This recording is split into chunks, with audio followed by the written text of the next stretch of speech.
Welcome to Bullet Points, your source for firearm industry and shooting sports news. I'm Daphne Cassidy with the NSSF. In today's video, we'll be looking at the U.S. House of Representatives passage of H.R. 1808.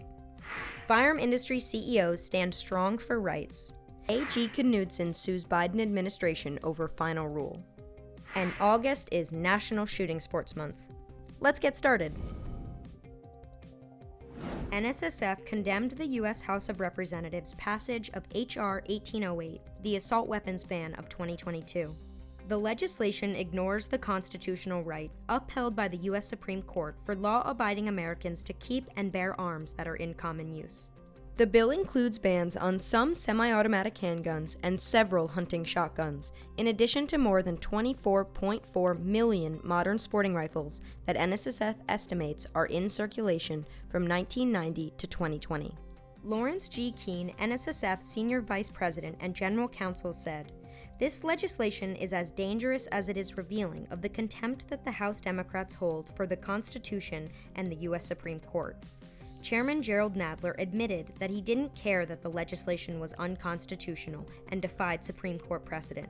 Democratic representatives are not fulfilling the interest of the people, instead representing special interest gun control groups that seek to disarm law-abiding citizens and scapegoat them for crimes committed by others.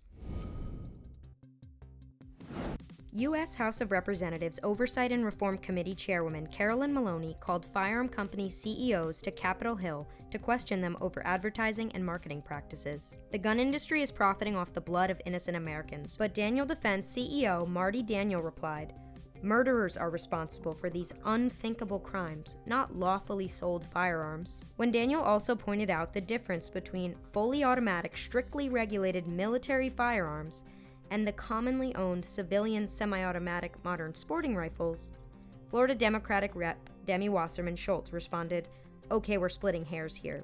Strum Ruger & Co. CEO Chris Killoy also testified. Montana Republican Attorney General Austin Knudsen announced he is suing President Joe Biden's administration over rules that threaten the long-held American tradition of private firearm assembly and put thousands of Americans at risk. A.G. Knudsen was joined by 16 state attorneys general, challenging the Bureau of Alcohol, Tobacco, Firearms, and Explosives, ATF's, proposed final rule that would regulate unfinished firearm parts as completed firearms, undermining states' ability to enforce their own legal codes with respect to items and activities that the federal government may not constitutionally regulate. Criminals will ignore this rule, and it will not make Montanans safer. It will, however, shut down firearm companies, allow the government to end online sales of parts, and expand federal access to gun owner data, all without congressional approval, A.G. Knudsen said. August is National Shooting Sports Month. Developed by NSSF in 2017, this is a month-long recognition of the positive impacts hunting and recreational target shooting have for millions of Americans. Whether you're a first-time gun owner, experienced target shooter, or hunter, now is a great time to get out and enjoy the shooting sports. NSSF President and CEO Joe Bartozzi said, "It is also a month in which we recognize the contributions the firearm industry makes to communities, states, and our nation. This is a $70 billion industry that provides over 375,000 jobs. Our industry has welcomed increasing numbers of women and minority gun owners. We are proud to welcome responsible gun owners from all walks of life to celebrate our shared heritage." For more information on these stories and others like them, visit nssf.org/news.